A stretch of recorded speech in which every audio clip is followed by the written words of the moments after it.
జయశంకర్ భూపాలపల్లి జిల్లా కాళేశ్వరంలో ఘనంగా వసంత పంచమి వేడుకలు. శ్రీ కాళేశ్వర ముక్తేశ్వర స్వామి ఆలయ అనుబంధ శ్రీ సరస్వతి దేవి అమ్మవారి ఆలయంలో అమ్మవారికి విశేష పూజలు నిర్వహించిన అర్చకులు, చిన్నారులకు సామూహిక అక్షరాభ్యాసాలు నిర్వహించిన ఆలయ అధికారులు. అంతకుముందు త్రివేణి సంగమం వద్ద సరస్వతి మాత విగ్రహానికి ప్రత్యేకంగా పూలతో అలంకరించిన అర్చకులు.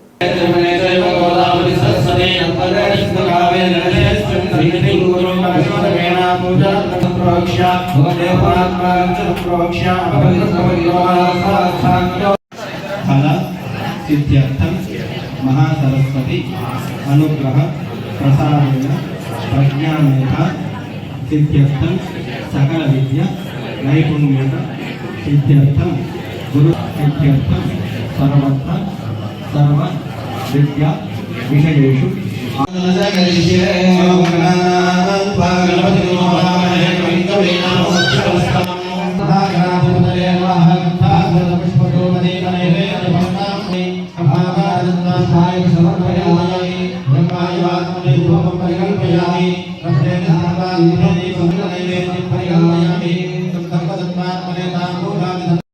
नमस्तुभ्यं वरदे कामरूपिणी विद्यारंभं करिष्यामि ला ब्रह्मणशंकर प्रभुर्देवे सदा वंदिना